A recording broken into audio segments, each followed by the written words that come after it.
I will begin. If you're from California, my apologies. It could be worse. You could be from Canada. You know? Canada's, I mean, at this point, Canada's worse, right? But I don't know. That's a good. Which is a more oppressive place to live, Canada or California? Goodness, I don't know. What's wrong with Canada? Well, yeah, I'll begin with a word of prayer. So, dear Heavenly Father, we thank you for this day, and I thank you for these students. And I just pray you just guide our steps today, Lord. Help us to glorify you what we do. And in I pray, Lord Jesus, amen. All right, so, yeah, lest I try to offend all of you. Let's see here. Where was I? So let's work an example or two. I don't think we've worked an example quite like the one I'm about to do yet. So it's kind of combining some things we've done already with some things we haven't done. Well, I mean, I think this is putting together things we've done with things we've done, but we haven't done them together yet. So here it is. So suppose f of x is equal to, like, oh, I don't know, 17 plus 3 e to the x minus 8. All right? And my question is simply this. Find the formula for the inverse function. And then we'll also look at its domain and range because that's fun. So how do we do that? How do you find the formula for the inverse function? Do you guys remember? What do? We write down y equals the formula. And then what do? Now solve for what? You're like, I went to tutoring. They told me to switch x and y. Well, that's lovely, but we're ignoring tutoring for the moment. So we solve. Oh, I'm supposed to show you guys a video. I almost forgot. Let me see if I can find it in a minute. Oh man, I was going to show it to the other class too. Rats. Oh well. Oh, I know what. I'll show it in here, and then I'll send them a link to the video of the video, and that will suffice. Right? That works, yeah. And then we'll watch that video next time and take a video of the video, and we'll just keep doing this until we have a video of the video of the video of the video of the. This would be, how many times can we do it? We've only got like 7 classes left, right? So yeah. Don't forget, you got to rickroll as well. Ooh. Yeah. Well, yeah. Good point. Y minus 17. So we want to solve for x. Y minus 17 is equal to 3 e to the x minus 8. All right. How do we solve for x? What else do I need to do? I need to isolate the exponential. How do you do that? Thank you very much.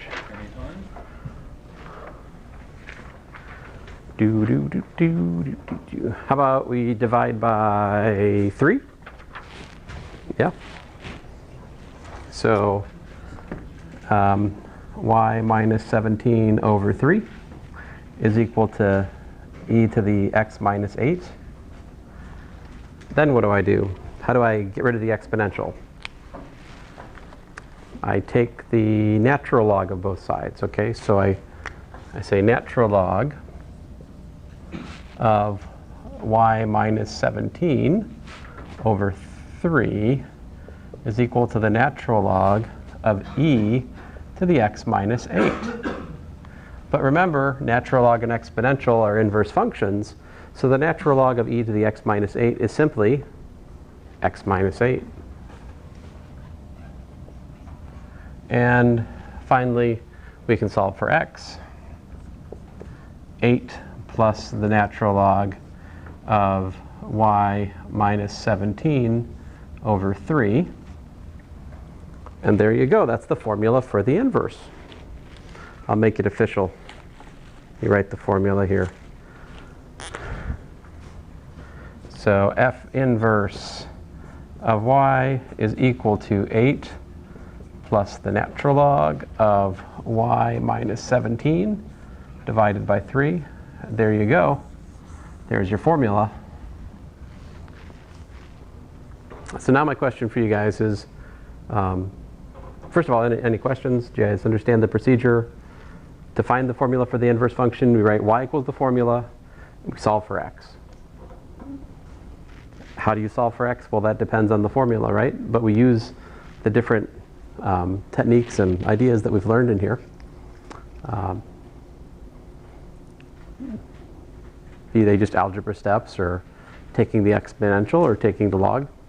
All right, so my question now is, what's the domain of the inverse function? Can you tell me? What do we need for that formula to make sense? There's really just one thing to worry about, right? We need this right here, right? We need y minus 17 over 3 to be positive, because the input to the natural log has to be positive. So that, of course, is just going to give me y minus 17, is greater than 0, also known as y is greater than 17. So the domain is simply 17 to infinity. And by the way, that's equal to what? That's equal to the range of the function. And I think you can kind of understand why that is. If you look at the original formula, you've got 17 plus 3 times the exponential, right? That exponential can never get to 0, but it gets really close to 0 if you put in like negative values, all right? So the exponential gets really small, but it never gets smaller than 0. So it's always like 17 plus a little something as you go that away. And on the other hand, as you go to the right, you're like 17 plus 3 times e to some big number, which is huge. So yeah, the range is going to be 17 to infinity for the function, and the range for the function is to be the domain for the inverse function. But of course, the domain for the inverse function we just found by looking at the formula and saying, well, the input has to be positive, right? So on the flip side, what's the domain of the function?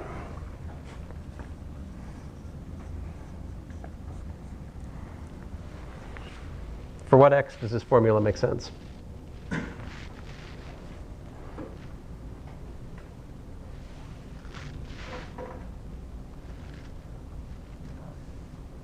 What's that?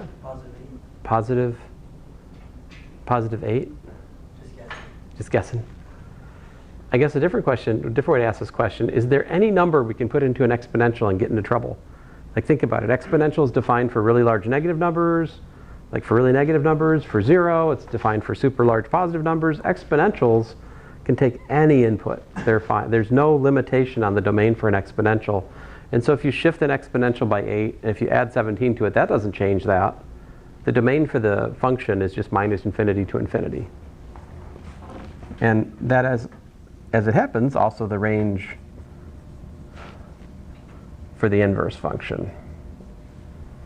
See, because the inverse function is built with a natural log, the natural log goes to minus infinity as you get close to the argument being 0, and it goes to infinity if you make the input to the natural log really big, both of which we can do here as we go from 17 to infinity. Yeah. Anyway, so any questions? Let's do another. Example 2. What if we have f of x equals to, now this one might get me into trouble, but I'm going to try it. So suppose we've got x minus 3 minus the natural log of, excuse me, I don't know, x minus 8. Let us find the formula for the inverse to this one.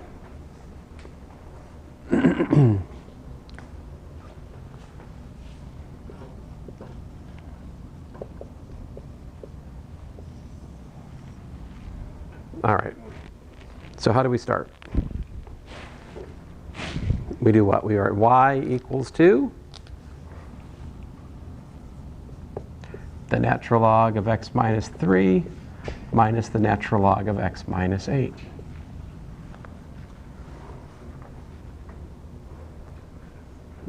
Now, I want to solve for x, right? What should I do? Yeah. Divide, right. Use the property of logs that this is the log of the quotient. So this is the natural log of x minus 3 over x minus 8. That's a good idea. Now I need to get rid of the natural log. Would you like me to show you how I would do it on my math prank channel? So on my math prank channel, we'll do this.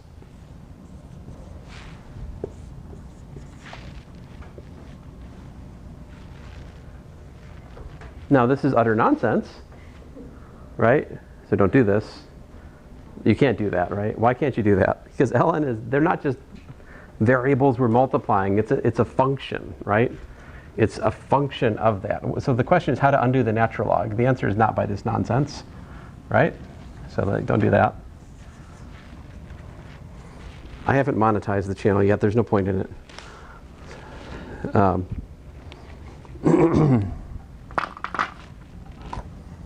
So how about this? We take and we exponentiate both sides. See, e to the y is equal to e to the natural log of x minus 3 over x minus 8. See, we can do that. We can take the exponential of an equation, but then the beautiful thing about that is that the exponential of the log, well, they're inverse functions. They do cancel. Like this, these essentially cancel out and leave you with x minus 3 over x minus 8. So there is a way of doing what I was doing as a joke, but this is how you do it. Basically, it's the more proper way.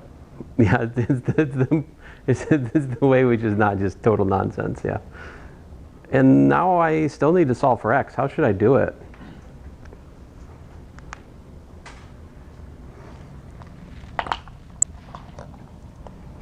Let's see here. So I'm going to multiply x minus 8 over here, right, times e to the y is equal to x minus 3. You guys with me?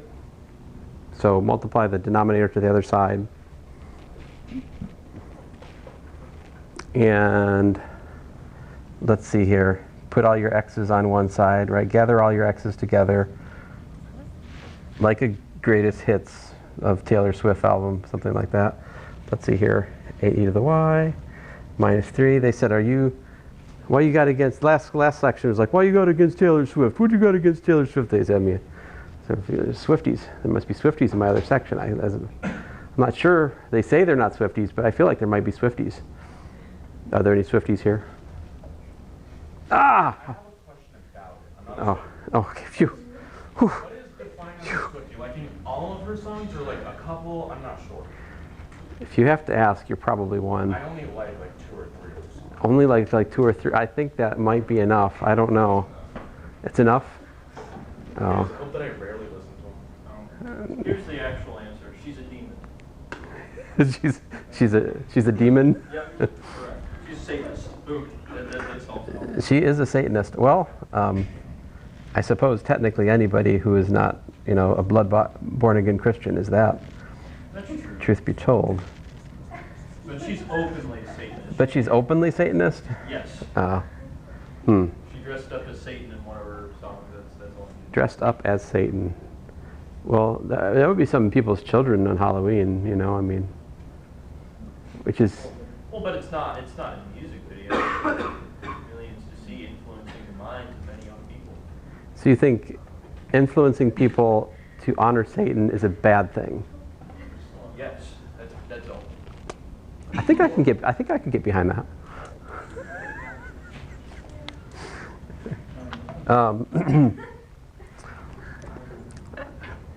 She wasn't doing it ironically either. It was like, was Satan like her ex or something, or? I don't know. I don't know the whole context to it, but Oh. she would be like, well, it's art.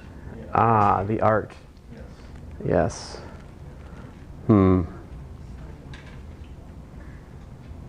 Of course, then I brought up the topic of believers. There might be believers among you as well. I don't know. You guys know about the believers? Is that too old? There are no believers anymore? What's that? Oh, or I've seen the just be. Oh, okay, so there we go. So it's still a thing. All right, sorry, I shall behave. X, that's not true. X equals to 8 e to the y minus 3 divided by e to the y plus minus 1. Hooray! So we've solved for x, right? Which means that is the inverse function of y.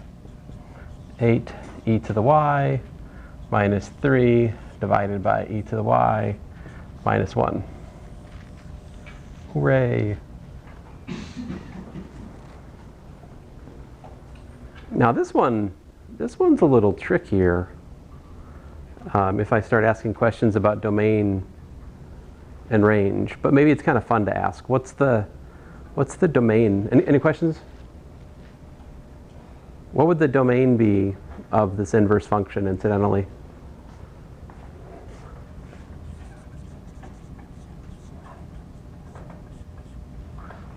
There's one thing that can get me into trouble here, right?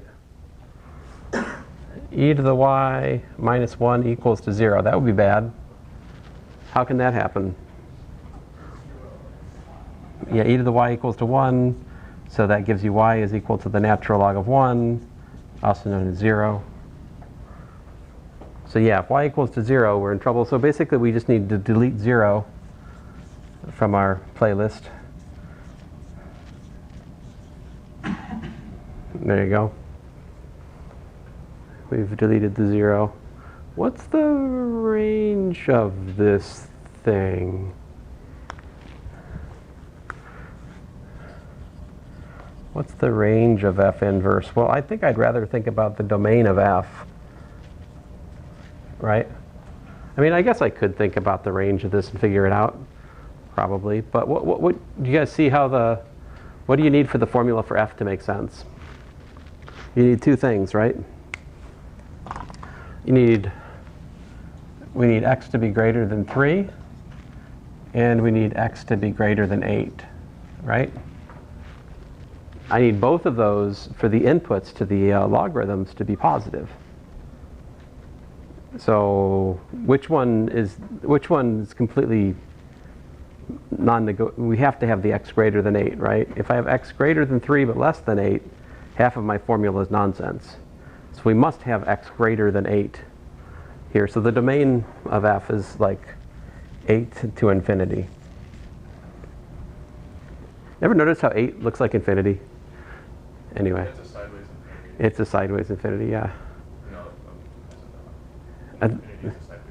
Infinity's a sideways 8. Infinity's a sideways 8. I could go either way, I guess, but yeah. It kind of look like peanuts, but anyway, yeah. Man, I don't think I've ever asked students to graph that directly. It'd be fun to graph with Desmos. How it's done. Carefully. I mean, honestly, to start graphing something that I really want calculus to like add nuance and features and so forth. But I would use Desmos, to be honest. But the cool thing is, I can figure out the range of this inverse function by just looking at the domain of the function, and incidentally, the domain of the inverse function is also equal to the what? The range of the function, right? So the cool thing is, even though I can't graph this, I can tell you that it takes on all values from minus infinity to infinity except for 0. It can never hit 0.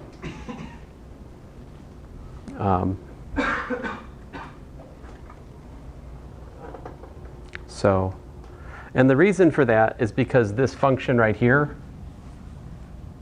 it's never 1. Actually, 1 is the horizontal asymptote of that. If you were to graph that rational function, it never crosses 1, which corresponds to the fact that you never hit natural log of 1, which is why you don't get 0 in the graph. But anyway, this is not college algebra. Example 3. Unless you guys got a question. Nobody? All right. Let's try to solve this thing.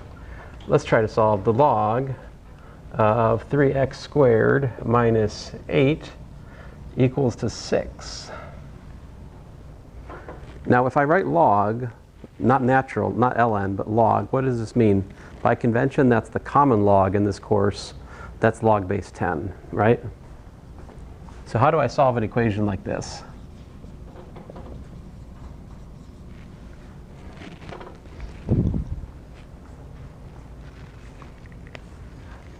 Any ideas? Yeah. So you're like basically take both sides to the raise both sides to the 10 power. I'm sorry, exponentiate both sides base 10 is what I should say. Words. I was thinking just like Oh. convert it into exponential. Oh, okay. So you're like, oh, just convert this to exponential form? Oh, so that would be 10 to the 6th is equal to 3x squared minus 8. Is that true?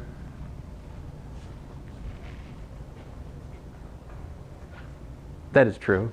But notice that that's exactly what we get from taking and exponentiating the equation base 10. See, if I say 10 to this side equals 10 to that side, these are inverse functions, which gives me this. And 10 to the 6th is what it is, right?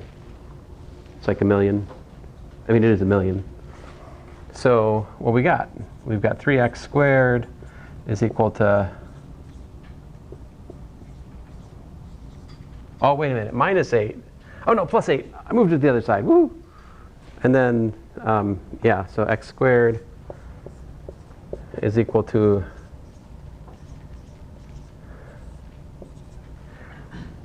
and then, although honestly, folks, I prefer to I prefer to write this as 10 to the 6th plus 8 over 3. It's kind of more fun. And then how do you solve that? Square root of both sides. That would be half right. I would give you half credit. We get plus or minus, right? So remember square root property, we do plus or minus. I'm just messing with you. I'd probably give you 2/3 credit. Maybe even 70%. I don't know. Depends on how neat the solution was. If it was neat, maybe 80% credit for just the plus. Okay, anyway, so those are your solutions. Now, are they both right? I mean, we've been seeing sometimes we get extraneous solutions. Is that the case here? Well, we'll check it out, right? If you look at this, if you get 3x squared minus 8, what's it work out to for this solution? By construction, it gives you 10 to the 6th, right? And so when you take log of 3x squared minus 8, you're getting log of 10 to the 6th, right? Which is 6. So it does, in fact, solve the equation, and it doesn't matter plus or minus. They both work. All right?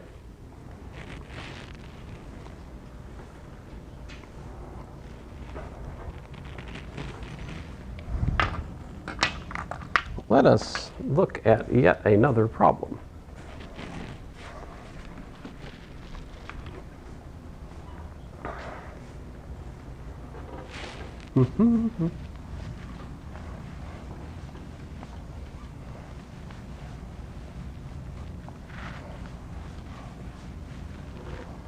At some point soon, you should start to feel like I've run out of examples. I feel that way about now because I feel like we're in reruns. In some sense, like I'm not really so much finding totally new things to show you at this point. We're kind of, you know, we're either hitting examples which are new but are really variations on a theme we've already explored, right? Or they're just examples we've done before. So you should definitely be able to do a wide chunk of the homework at this point.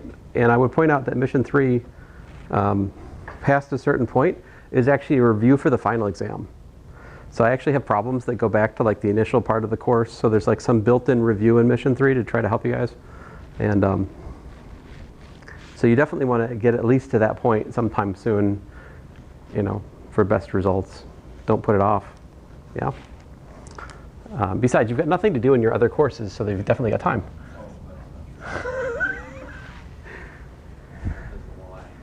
It's a lie.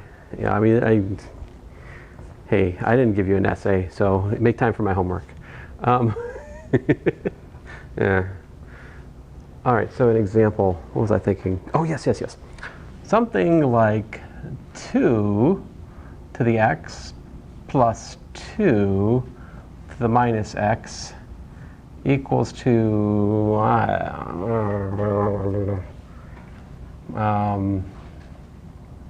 3. How would we solve this kind of monstrosity?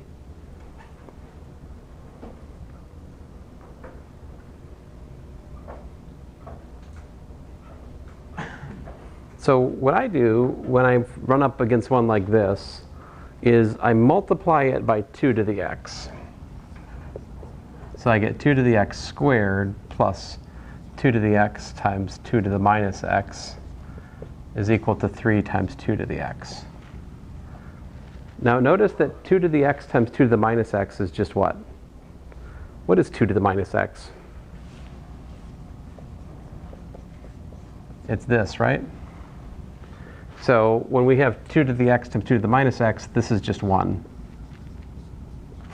And so what I have is 2 to the x quantity squared minus 3 times 2 to the x plus 1 is equal to 0, which you should recognize as a quadratic, right?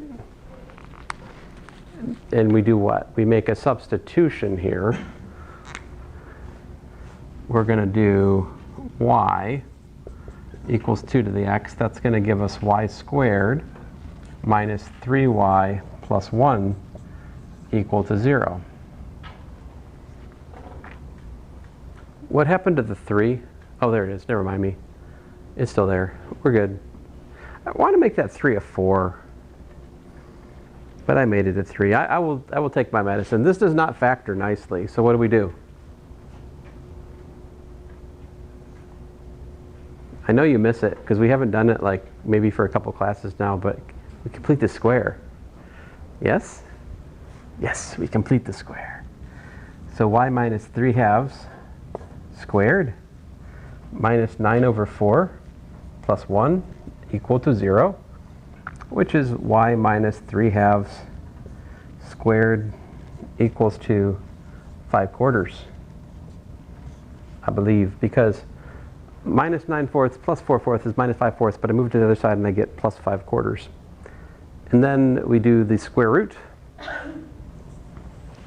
and that gives us y minus 3 halves is plus or minus the square root of 5 over 4, also known as plus or minus the square root of 5 divided by 2. And so lo and behold, I've got y is 3 plus or minus the square root of 5 over 2, like that.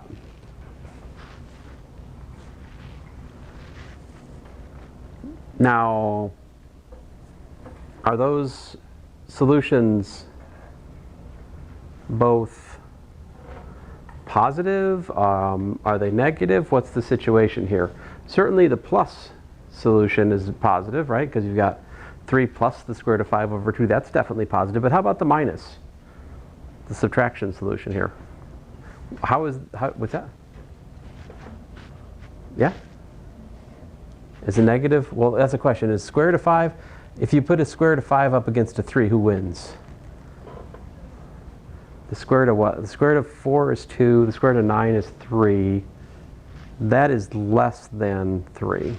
Square root of 5 is about like 2.2, 2.3. I forget exactly. But the point is that the subtraction still leaves you positive. They're both positive, actually.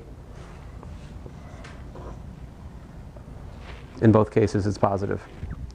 Which means that when we go to solve 2 to the x equals to 3 plus or minus the square root of 5 over 2, we can do it.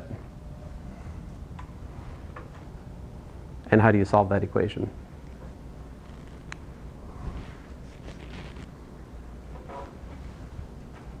We could use log base 2, for example. What would log base 2 give me? I would get log base 2 of 2 to the x equals to log base 2 of 3 plus or minus the square root of 5 over 2, right?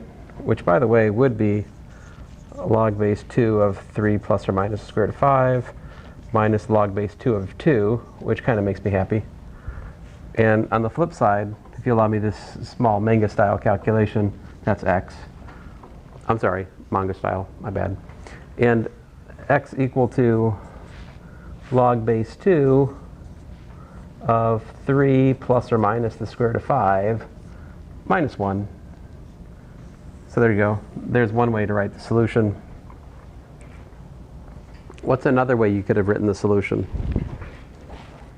What if instead of taking log base 2, we'd taken the natural log of both sides? How would that have worked out?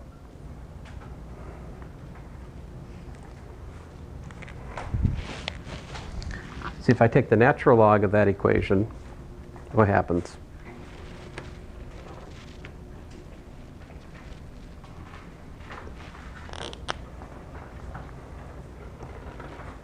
We get, let's see here, I get x times the natural log of 2 is equal to the natural log of 3 plus or minus the square root of 5 over 2, which if I solve, it gives me x equals ln of 3 plus or minus the square root of 5 divided by 2, all divided by the natural log of 2.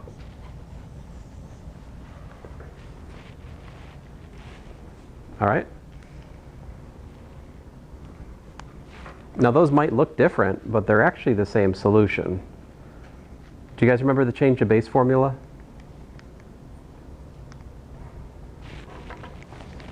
What's the change of base formula?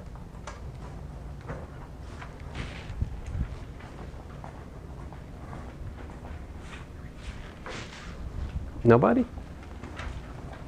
Well, this is definitely something I would for sure have on my sheet for next time. Right? So we have a quiz Wednesday where I'll try to give you a chance to try to solve some of these on your own. Then we'll talk about their solution, of course. So that's, you know, I would really try to test yourself, see how much of this you've learned on that quiz, right? But just remember, if we have the natural log of stuff divided by the natural log of 2, change of base formula says that that's log base 2 of stuff.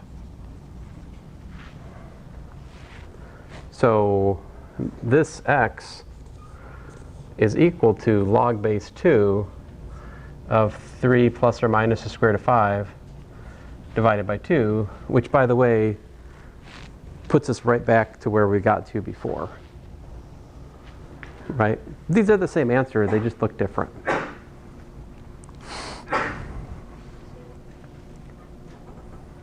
Okay.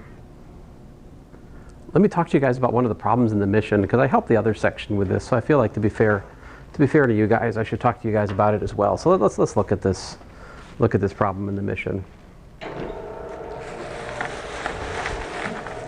So the format of this question's kind of funny. I like this format. I think it's nice. It's a little bit challenging. And the way it works is this, is I give you 3 expressions that involve logarithms. All right? And then I give you 5 options that are either simplifications of the logarithms which are given or are just not. They're just not a simplification. All right? So like, all right, you can do it. You can do it. Ah, yes, you can do it.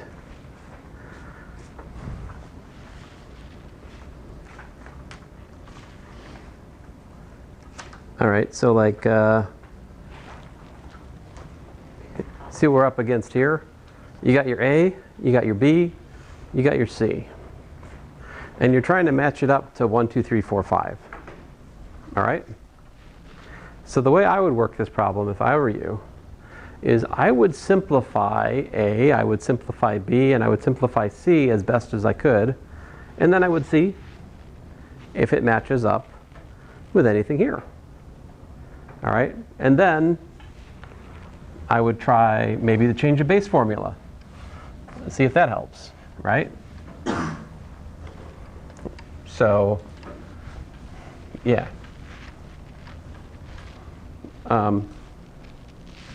Oh, I almost forgot. We need to watch that video, don't we?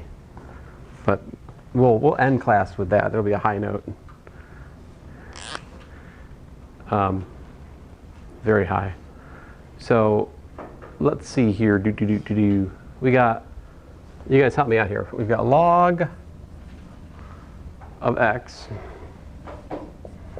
plus log of y squared minus log of z. How can we combine those? See, that's what? That's log of x y squared divided by z, right? By properties of the log. So, oopsie, I've done part of your homework. Because apparently, this goes with a. So I would put an a here. Does that make sense?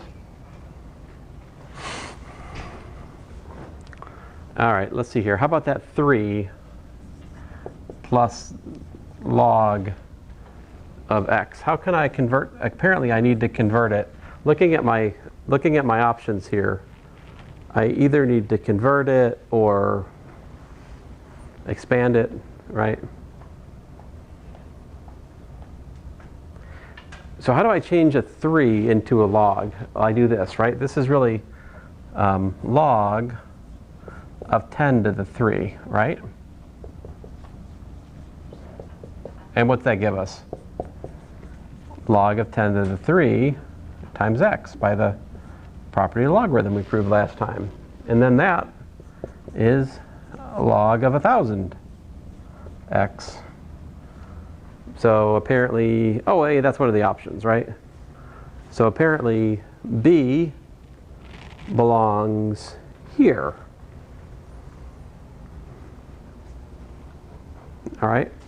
What else could we do? We could try changing the base on this. If you look at this, you notice that these are kind of looking the same, aren't they? See, this one's got natural log over natural log. Well, that's the change of base formula. See, this is equal to natural log of 1,000x divided by the natural log of 10. Because remember, log is equal to log base 10. So when you use change of base formula, that's what it looks like. So apparently B also, oh, come on, goes in part 5. I'll let you guys think about the other ones. I don't want to do everything here, but just wanted to kind of explain the format here because it's a little bit different, right? You notice that one of the options is none of the above. So when I put this on the test, like I usually put this on test 3, it's fascinating what people do. It's a wild ride for me as a grader. All right, let me find that video, and then we'll call it. We'll end class with this exciting video, if I can find it. Hopefully it works.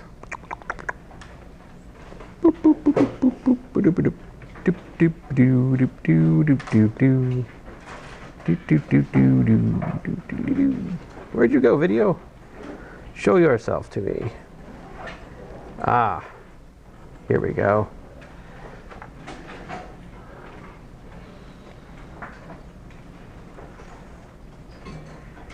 Are you guys ready?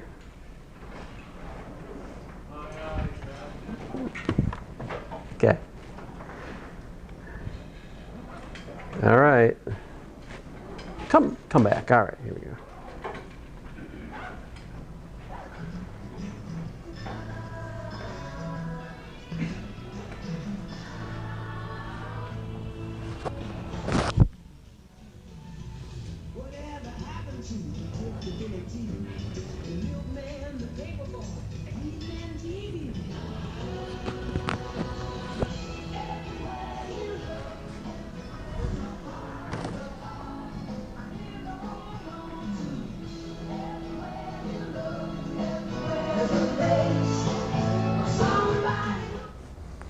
Oh, once is not enough. We need to watch this twice at least.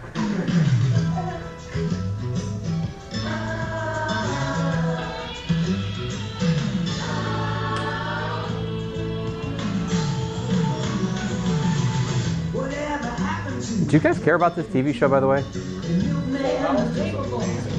Oh, okay. So you guys know about the Full House?